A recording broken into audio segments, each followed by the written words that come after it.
Thank you. And I call the member for Coogee.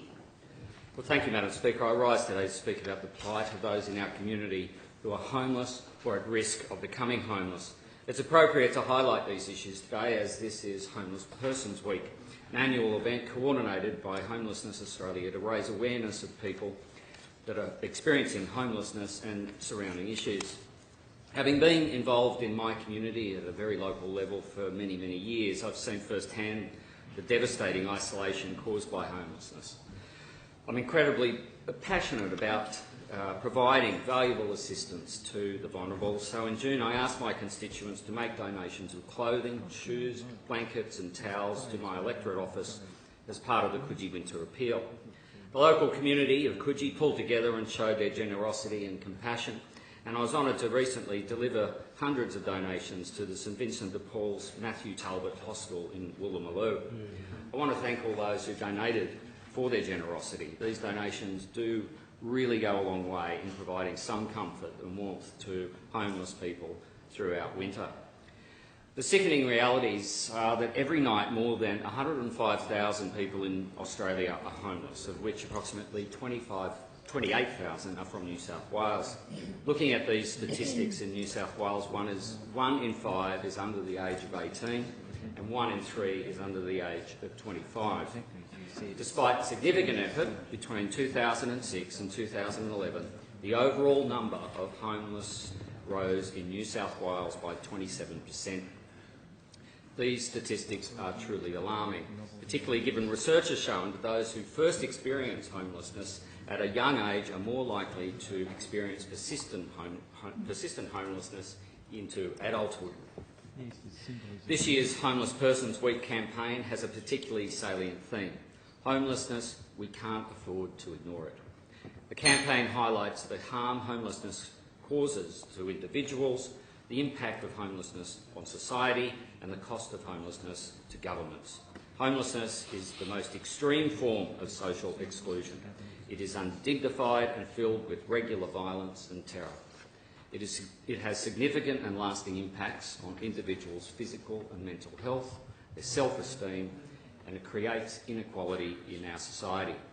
Homelessness Australia's research has shown that generally 8 out of 10 Australians are happy with their lives, compared to just 3 out of 10 homeless that are happy with their lives.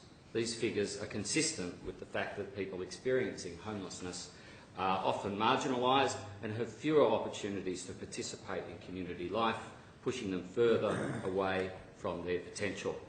The full cost of homelessness to the community, particularly to individuals and families concerned, is incalculable. However, the ongoing efforts of homelessness cost government hundreds of millions of dollars every year, with homeless persons often overrepresented in hospitals, in mental health facilities and within our justice system. This situation is simply unacceptable.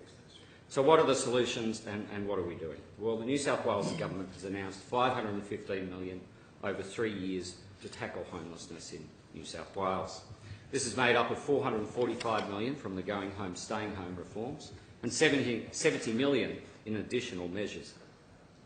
The additional funding includes measures to provide a new $27 million program which will assist up to 4,000 unaccompanied homeless children and young people under the age of 16 years of age with help to reconnect with family or transition to independence through education, training and employment. This is the most significant undertaking by a government to tackle homelessness in a generation, and the reforms aim to significantly reduce the numbers of people in our state who are homeless or risk becoming homeless. Homelessness is a significant issue within our community, which we cannot afford to ignore. I commend this government for the work that has been done to tackle the issue, particularly through the Going Home, Staying Home reforms, which place a greater focus on early intervention and for the first time fund specialist homelessness services based on evidence, ensuring services are provided to the areas of greatest need. Lastly, I'd like to recognise the great work of Homelessness Australia in raising awareness of homelessness in our community, and also the many services that provide support to those in need in my electorate. This Thursday, the Rose Bay Police and the Jewish House will hold a barbecue for Homeless Persons Week, and it would be wonderful to see the community support this wonderful event. I thank them for their work.